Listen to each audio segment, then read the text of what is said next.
Tere, head kogumispäeviku podcasti kuulajad. Mina olen Grete Koho.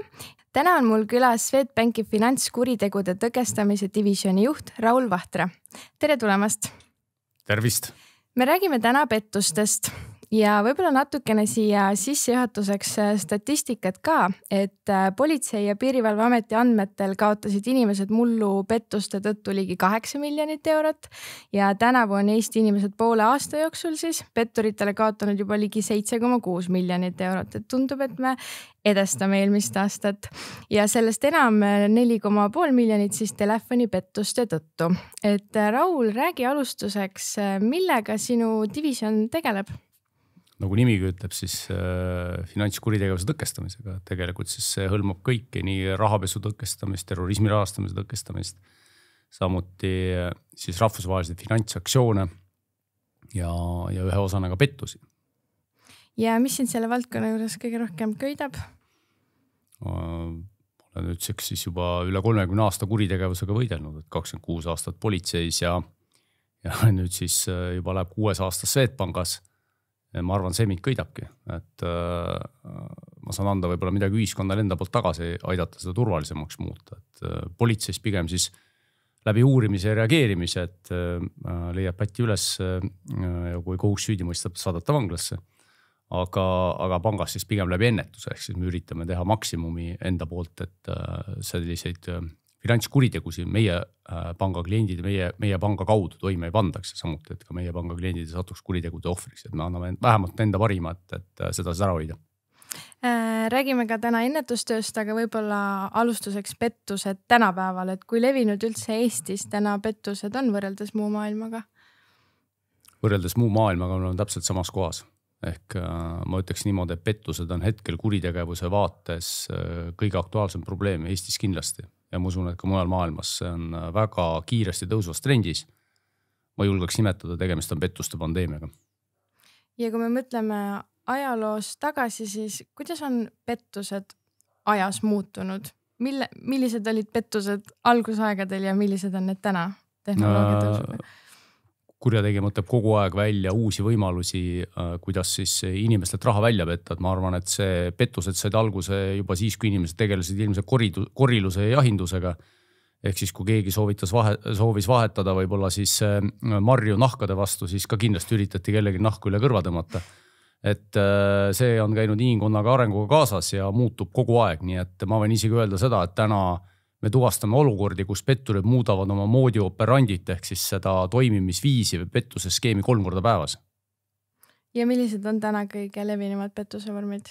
Ma ikkagi ütleks kindlasti wishing ja phishing, et seda inglise keeles on raske võib-olla siis välja hääldada, aga tegelikult eesti keelde paneme ümber siis, et tegemist on siis kas siis telefonipettustega või õngitsuspettustega ja õngitsuspettuste all siis me mõtleme seda, et kui keegi saadab kellelegi mingisuguse lingiga e-maile näiteks või siis ka osaliselt võib selle ülekanda kas investeerimispettustele, eks ole, kus siis tegelikult meelitakse inimesi siis investeerima, kas siis mingite linkide kaudu.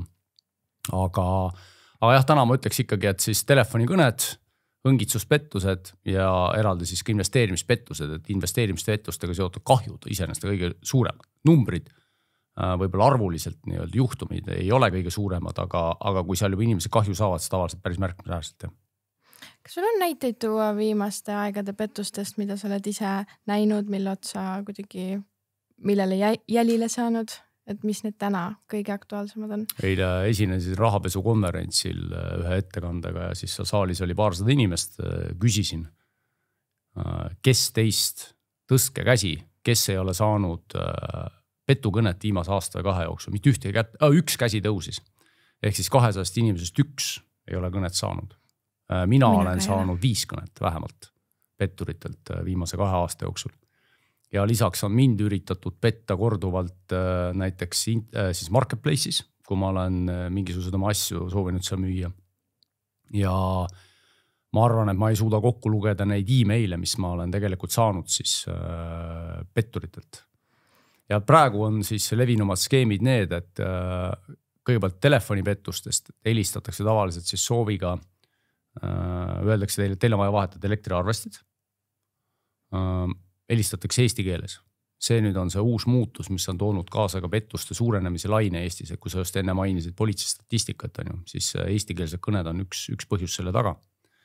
Ja see helistaja, kes eestikeelse kõnesid teeb, üks meesterahvas, ma ei tea, võib-olla naisterahvaid ka, minuga on rääkinud meesterahvas, tema on ülimalt veenev, oskab päris hästi põhjendada seda. Ja mis siis toimub, on see, et öeldakse vaja siis paigaldada või vahetada elektriarvestid. See soov tuleb kinnitada siis PIN-1-ga. Telefon piiksub, PIN-kood tuleb vajutada ja need, kes vajutavad, nendele helistab natukese aja pärast tagasi keegi pangast. Ja ma pean tunnistama, et petturid on siis ka mind laulu sisse kaasanud. Viimasel ajal siis on olnud juhtumeid, kus helistab Raul Vahtra Swedbankast, kes esitab siis ka enda isikusamasuse tõendamiseks Ü-Kaasika poolt väljastatud, ma ei tea, kes ta on, võib-olla Eesti Panga asepresidenti peetakse silmas, võib-olla kedagi teist Ü-Kaasikut. Töötõendi saadab sellega näiteks siis WhatsAppiga enese kinnituseks ja ütleb, et nii, aga nüüd kinnitasite, saite just ühe kõne ilmselt, kinnitasite midagi PIN-koodiga, petturid on nüüd teie kontole ligi pääsenud ja asunud siis kontot ühendama, aga selleks siis, et neil see ei õnnestuks, meil on siis vaja, et hakata ruttu tegutsema, esiteks siis tuleb teile kinnitus, kus te peate isikusamasuse tuvastama, eks ole, pange PIN-1 ja siis PIN-2-dega peate hakkama siis peatama neid tehingud. Tegelikult, mis juhtub, on see, et PIN-1-ga laseb inimene petturi kontole ligi ja PIN-2-ga hakkab ta kinnitama maksed enda kontolt ära või siis suurendada limiite, mis iganes, et tegelikult siis tegelikult on juba inimene pettusohvriks langenud jah, selle hetkel. Kui sina oled väga teadlik inimene nendes pettustes, kui sina selle kõne saad, mis sa teed? Paned kohe kõne ära, räägid midagi kaasa, mis sa teed? Professionaalselt huvitab, kui ta pettur töötab, et ma tavaliselt, kui mul on aega, on olnud juhtumeid, kus ma olen kohe kõne ära pannud, sest ma lihtsalt olen mingi nõupidamise, mul ei ole aega vestelda kurjategijatega. Aga professionaalsest huvist, kui mul on aega, siis ma mängin kaasa mingi, et ma lihtsalt tahan näha, kuidas nad töötavad. Et olen ka kaasa mänginud ja mingil hetkel siis, kui nad juba ütlevad, et nii, aga nüüd hakka mulle esitama andmed ja ma tahaks midagi PIN-koodiga kinnitada, siis see on nüüd see, et kus ma enam edasi ei saa minna.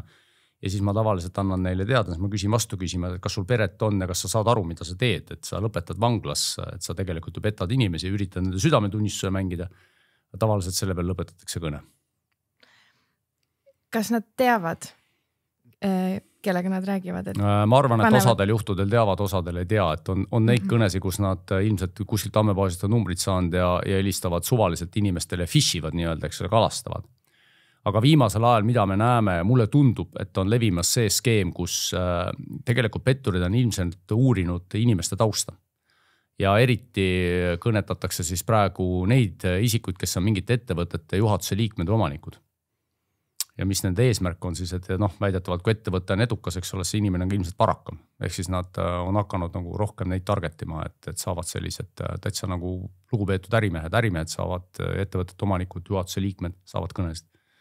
Jah, ja nende info on ju avalikult ka. Ja see on avalikult kätte saada. Loomulikult lähed ettevõtte kodulehele, vaatad äriregistri andmeid, need on igal pool nagu olemas, nii et sealt sa saad telefoninumbri, saad nime, hakkad suhtlema.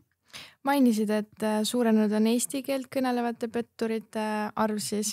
Kas nad päriselt, meil on Eestis nii palju pettureid või see on kuidagi tehisintellekti töö, et esialgu mulle tundub, et siis on, ma ei tea, kas võib-olla politsei teab täpsemalt, kus kohas siis need grupeeringud tegutsevad, et enne meil oli pigem siis juksed Ukraina päritolu grupeeringud tegid venekeelseid kõnes, aga siin on kaks varianti, kas on nüüd Eestis tekkinud mingisugused kohalikud petturid, eks ole, kes kõnesi teevad või siis on see, et nad töötavad kellegi teise jaoks, et on see siis Ukraina kuritegelik ühendus, on see mingi muu kuritegelik ühendus, et ma ei oska seda öelda, eks me siis saame teada, kui politsei nad kätte saab, et ajakirjanduses kirjutatakse, kes nad siis sellised olid. Aga ma arvan, nad vahele jäävad varem hiljem, aga hetkel ma ei tea seda.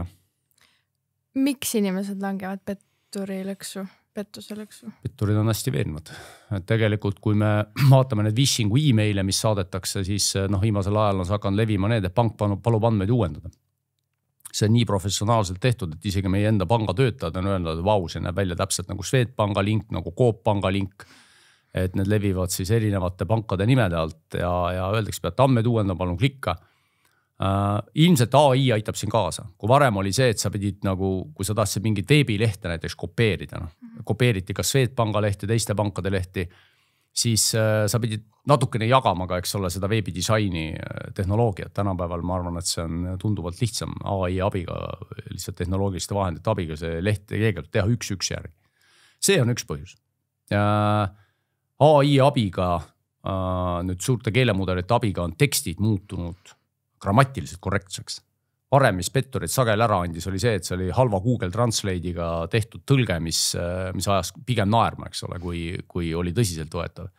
Täna on niimoodi, et ma loen seda linki, vaatan seda linki, mõtlen päriselt tõsiselt, on see nüüd Swedbanka saadetud, on see petturi saadetud.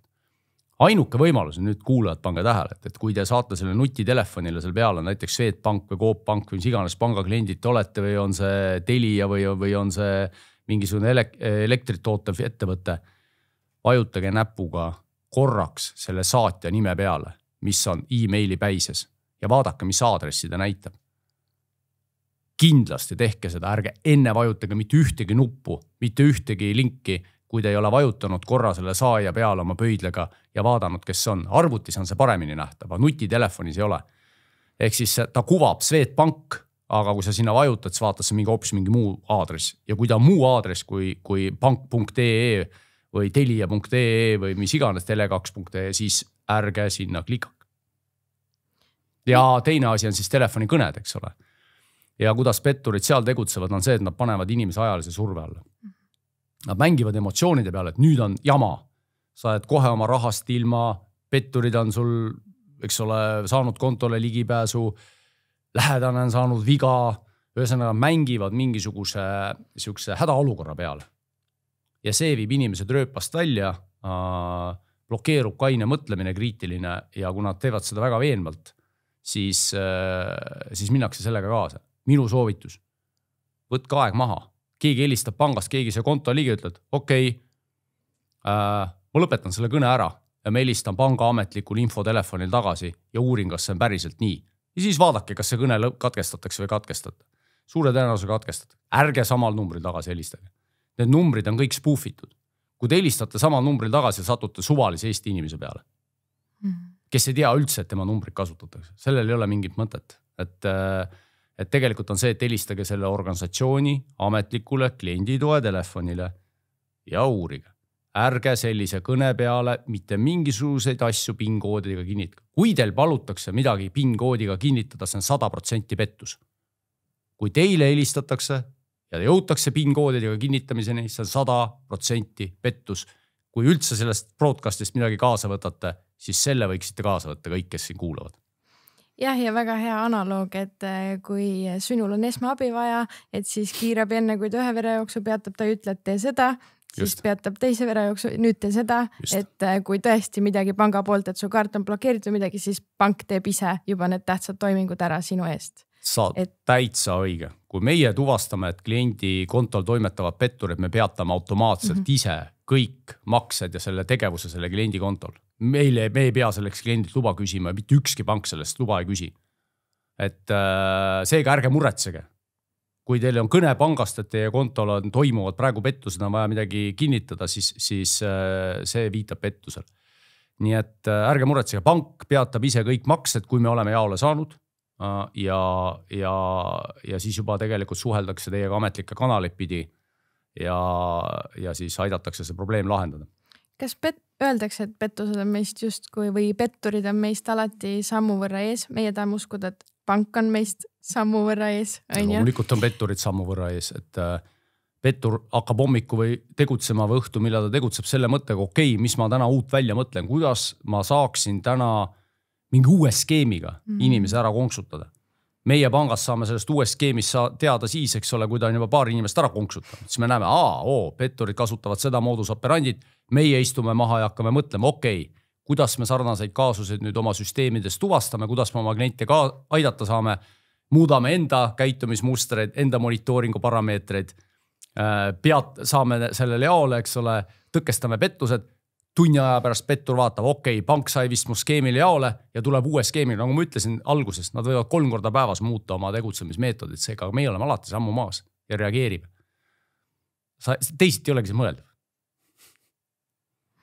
Kas me saame lükata ümber müüdi, et petturid enamjaolt proovivad püüda vanemaid inimesi või just selliseid haavatavamaid sihtrühmi, sa enne ütlesid, et praegult on rohkem edukamad inimesed?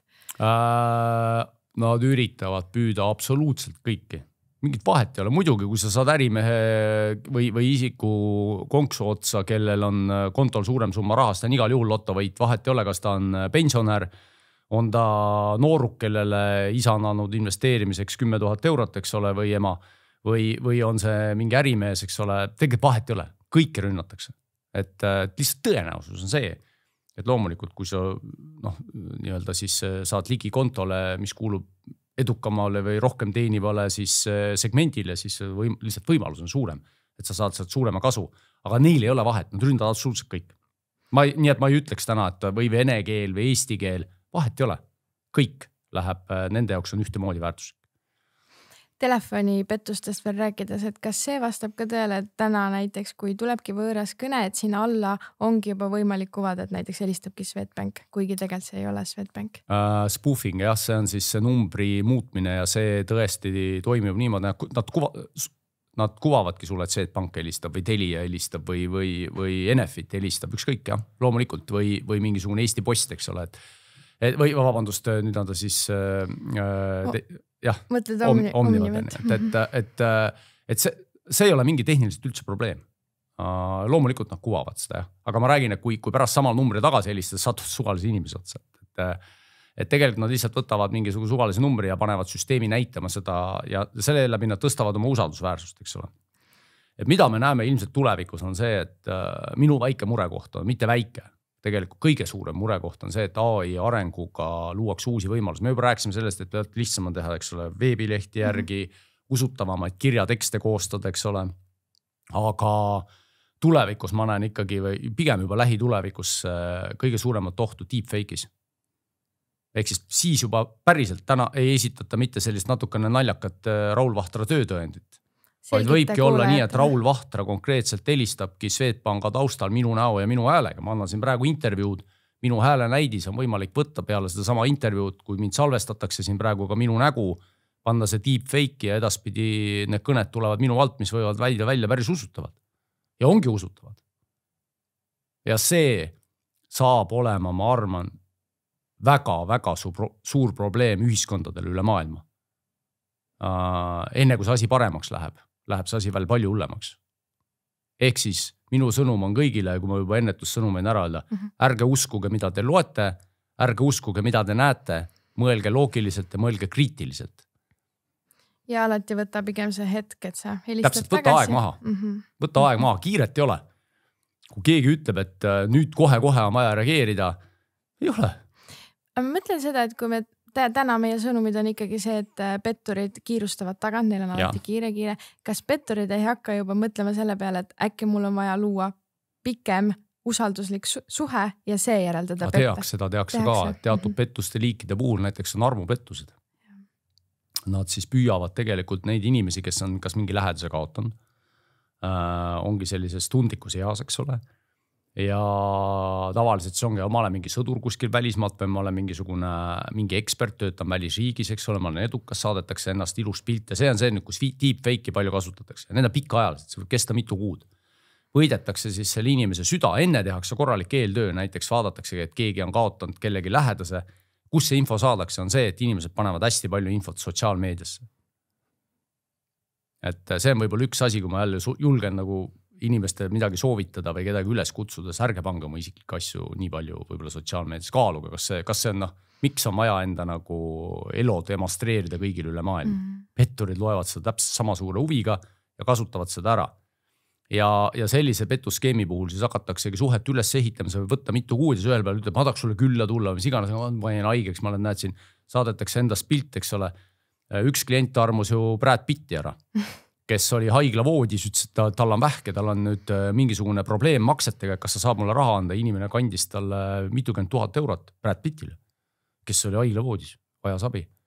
Aga see oli ka mitu kuud üles ehitatud süsteem ja seal kasutati siis seda deepfake'i väga hästi. Nii et kui kellelgi tekib mingi tutvus välisriigis ja see tundub liiga ilusat olla tõsi, siis ma võin kinnitada, et see ei olegi tõsi, et see on pigem ongi tegemist armupetturiga. jah, ja mis puudutab seda veel, et sotsiaalmeediasse enda isiklikku või tundlikku info või üldse sotsiaalmeedias info jagamist, lisaks ka see, et näiteks kui sa isegi saad aru, et on tegemist petturiga, kes sulle helistab, et minu soovitus oleks ikkagi see, et mitte midagi rääkida nagu vastu, kui sa ütled näiteks, et tahad kuidagi viisakal seda kõne lõpetada, et ma praegult ei saa rääkida, et ma olen trennis või kuskil ära, see on juba sisend petturile, on ju. Absoluutselt. Ja kui kindlasti saate venekeelse kõne ja räägite eesti keelest ja teile väidetavalt helistatakse kuskilt pangast ja riigiasutusest ja politseist ja kus iganes, mitte teie emakeeles. Täiesti kindlasti pettur ja teine asi, no eks ongi iga inimese valik, et kui palju ta räägib või mis mitte, et üks kampaania ütleb tänan ei, eks ole, mina isegi seda tänan ei ütle. Et ma ei arva, ma pean petturit tänama selle kõne eest, eks ma lihtsalt panen selle kõne ära ja ütlen, et ma tean, et osa minu tuttavad kasutavad ka vene keeles üsna mahlakat sõnavara enne, kui nad selle kõne lõpetavad, nii et eks igaüks valib ise, kuidas ta seda teeb, aga minu soovitus on lihtsalt see kõne ära lõpetada. Tõesti, nii nagu sa ütlesid, ära anna mingit infot, ära lasku üldse diskussiooni suguse inimesega. Ei ole vaja. Räägime sellest kahju ulatusest. Tõin siin PPA statistikat välja, aga kas sina saad meie panga poolt kommenteerida, et näiteks kui suur on täna see keskmine kahju näiteks sellel aastal, mis on? Väga raske hinnata. Inimestel, no see nüüd on see küsimus, et üks asi on need summad. Noh, võib-olla ma ütlen näiteks 8000 või ütlen 16 000, noh, see ei ütle midagi sellepärast, et näiteks inimesele, kelle sissetulekud on väiksemad, tema jaoks on juba see 100 euro kaotus. Tähendab seda, et läheb kuu lõpus nälga. Tema jaoks on see meeletu kaotus. Teise inimese jaoks on see sama 100 000 eurot, meeletu kaotus. Et mastaabid on nii erinevad. Mina ütleks niimoodi, et kui kurjategija saab kontole ligi, siis ta võtab ära kõik, mis seal on. Tavaliselt. Et põhimõtteliselt kõigest ilma saad ikka kuu lõpuks nälga, sest su säästud varud on ka läinud. Ja mis on kõige hullem, nad vahestel võtavad siis inimese nimelt ka uusi laene peale, näiteks kiirlaenu firmadest ja kuskilt ja siis inimene lisaks sellele, et ta on kõik kaotanud, on ta veel ka võlgu. Nii et need on need probleemid ja see iga lugu on traagiline. Ehk siis olenemata summast ja ma arvan, et summad ei oma siin üldse tähtsust. Jälle natuke ennetusest rääkides nüüd. Ma päriselt soovitan kõigil üle vaadata oma limiidid. Kui sa ei tee näiteks välismakseid tavaliselt, ei osta midagi internetist, keera kinni. Kui sa ei kasuta sularaha, võta sularaha limiidid miinimumini. Ehk siis nende lihtsate sammudega ettevõtete puhul täpselt sama. Kui sa ei tee ülekandeid miljonites, ära hoia enda limiite lahti miljonites, vaid vii limiidid vastavusse ja teiseks ma üldse soovitan, et kui sa pigem tellid välismaalt kaupu harvem, pane üldse välismaksed kinni endal, tee lahti ainult selleks hetkeks, kui sa midagi tellid. Näiteks ka kaardi puhul on ju, et kui see ei ole väga sage, eks. Nii et iga inimene võiks ise hinnata, see aitab ka riske maandada, sest et kui kurjategija saabki kontole ligi, siis on tal vaja hakata neid limiite suurendama, siis hakkavad tulema järele teised, eks ole, nii-öelda teavituse kliendile. Ja kui sa nüüd teavitust tuleb mingi, siis siin on nüüd teine koht. Ehk siis alati tasub mõelda, kas mina alustasin midagi. Ehk siis kui tuleb teavitus midagi kinnitada PIN-koodiga, sina ei ole seda sessiooni alustanud, siis mitte mingil juhul ei tohi seda teha. Vaid sellisel juhul tuleks kohe helistada panga infotelefoni ja öelda, okei, ma sain Swedbankast näiteks või SEB pangast ja kuskilt mujalt teavituse, aga ma ei ole mingit sessiooni alustanud, kas keegi teine toimetab minu kontol. Kohe tuleks see kõne teha ja pank saab reageerida, eks ole, et võib-olla ongi seal keegi kontol juba. Et ja loodetavasti limiitide alandamine aitab ka seda, et kui need teavitused tulevad, loed läbi, saad aru, et keegi on siin, keegi üritab mul mingit limiite suurendada, eks ole, et jõuab vahelastu. Nii et see oleks minu üleskutse. Aitäh, Raul, sa tõid väga head ennetusmeetmed juba välja, aga ma küsin, iga inimene tahab teada, kui on juba pettus toimunud, kui suur tõenäosus on, et ma saan raha tagasi? Väike. See halb uudis on, et see on väike. Ja põhjuseks on see, et Euroopa Liidu üleselt toimivad täna välkmaksed. Pankadel kõigil üle Euroopa on kohustus teha euromakse 10 sekundiga. Teie raha on 10 sekundiga teises riigis ja sealt teisest riigist 3. riigis ja sealt 10 sekundiga 4. riigis. Ehk siis isegi kiiresti tegutsemine ei... On vahest läinud hästi. igal juhul tuleb esimese võimalusel reageerida ja panka teatada. Meil on võimalik tegelikult võtta ka nende teiste pankadega ühendust ja on õnnestunud peatada. Aga siin on juriidiline nüanss, kui ta on juba selle teise isiku kontol teises pangas, siis see inimene on selle konto valdaja, ehk siis see pank ei saa automaatselt seda makset tagasi kanda, vaid siis hakkab üks protsess selle ümber. Ehk siis inimene peab ise nõusoleku andma ja nii edasi või siis tuleb alustada menetlusega tõendada, et see oli petetud raha ja siis juba läbi juriidiliste protseduuride saadakse see raha tagasi. See ei ole nii, et näiteks siit kantakse SEB panka ja siis me ütleme, et see oli pettus ja SEB saab selle kohe tagasi kanda. See nõuab teatud juriidilisi protseduuri nüansse. Ehk siis on võimalik, aga ma ei annaks väga palju lootust. Korra veel mul tuli küsimus sellega, et näiteks kui mulle helistatakse, ma saan aru, et on pettus. Ma panen selle kõne ära, aga kas mul oleks mõistlik ikkagi panka teavitada, et need sellisel numbril pettus kõneleb, et on see... Ma usun, et panga teate võiks ikka teha igaks juhuks, et see annab ka meile ülevaadet, et palju meie klientidele sellise kõnesi tehakse ja millist moodus operandit või mis nagu kui võimalik veel ka öeldaks, mis seal näiteks tehti, kas see panga teate ja nii edasi, et me saame siis lihtsalt nagu teadmiseks võtta informatsiooniks. Ja igaks juhuks üle ka vaadata võib-olla, eks ole, kui klient soovib, et ega see on nagu midagi ligi ei pääsetud, aga ilmselt ei pääsetud, kui veel PIN-kood ei sisestatud, eks. Aga üldiselt jah, et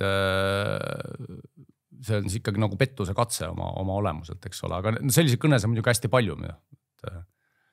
Aga kui paar klienti juba sellise teate saadavad, siis me vähemalt teame, mis jutuga need petturid parasjagu jälle siis meie klientidele naha alla üritavad pugeda. Nii, ja kui me liigume, sa oled tublisti toonud digihügieeni või seda ennetustööd sisse, aga kordaks veel siin podcasti lõpetuseks üle, et mis on need 2-3 sammu, Raul, kõige praktilisemad sammud, mida iga inimene saab täna ära teha, et end kaitsta?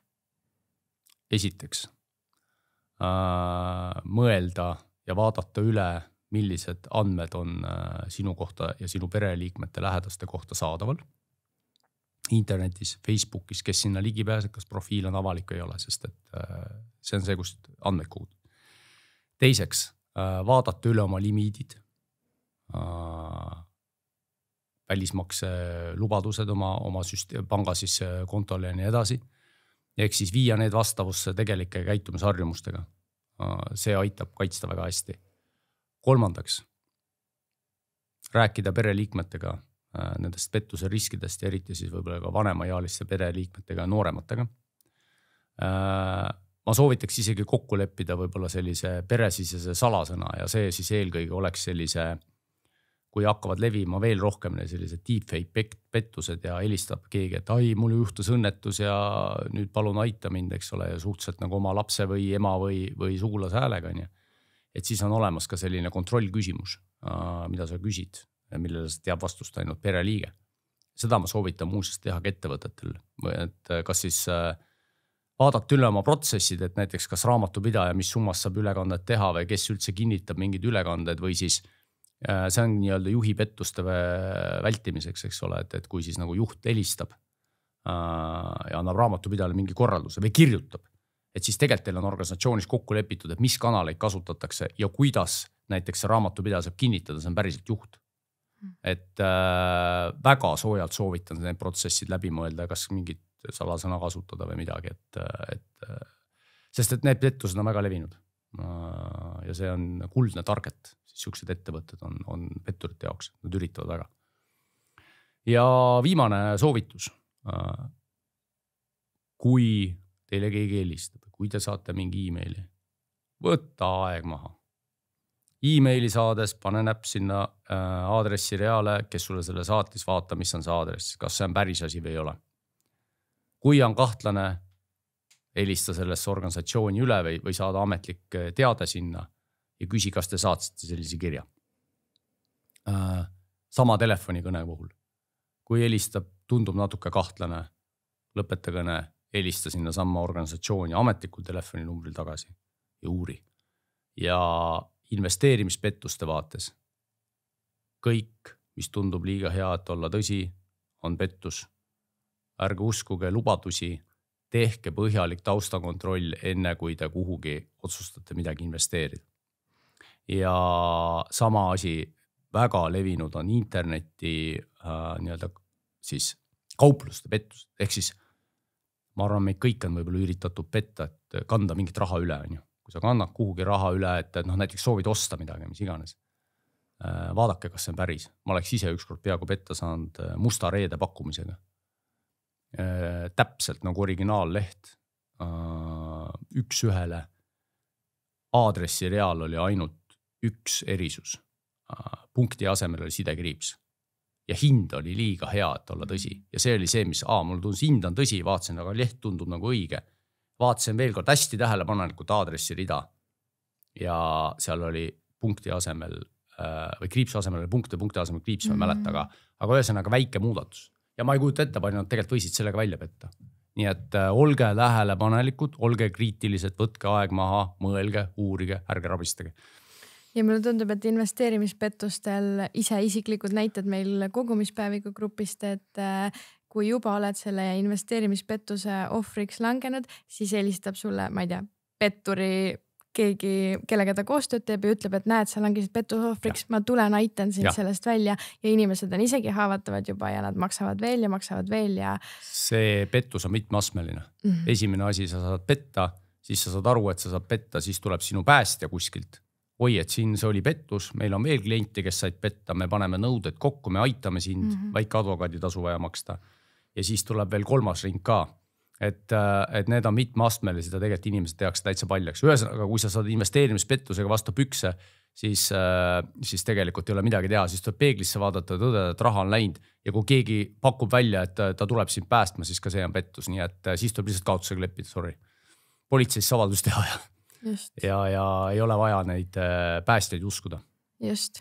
Ja võib-olla viimastel aegadel on palju näiteks televisioonis räägitud sellest, et suitsuandurid käidakse kontrollimas ja ka petturid tulevad ka töötõendite ja asjadega, et siis võib-olla ka siit see mõte edasi anda, et nii nagu pank ei tule sinu koju, ei tule ka mõni muu organisatsioon ette teatamata, et ära lase pettureid enda digiruumi ja ka enda päris... Jah, päästeamet võib need kontrollida, aga siis sellisel juhul täpselt ongi jälle see, et kui keegi tuleb ukse taha ja ütleb, et ma olen päästeametis, siis on oodake natukene, helistate päästeametisse ja küsite, kas teil on inspektorid sellel aadressil praegu. Või kas teil on, ma ei tea, isegi erariidetes politseinikud sellel aadressil, võite täitsa julgelt küsida. Aitäh sulle, Raul, selle kiire ülevaate eest, mis täna pettusemaastikul toimub ja aitäh selle eest, mida sa teed igapäevaselt Swedbankis. Aitäh kutsumast, rõõm on minu poolne, et alati hea meelega räägin. Aitäh.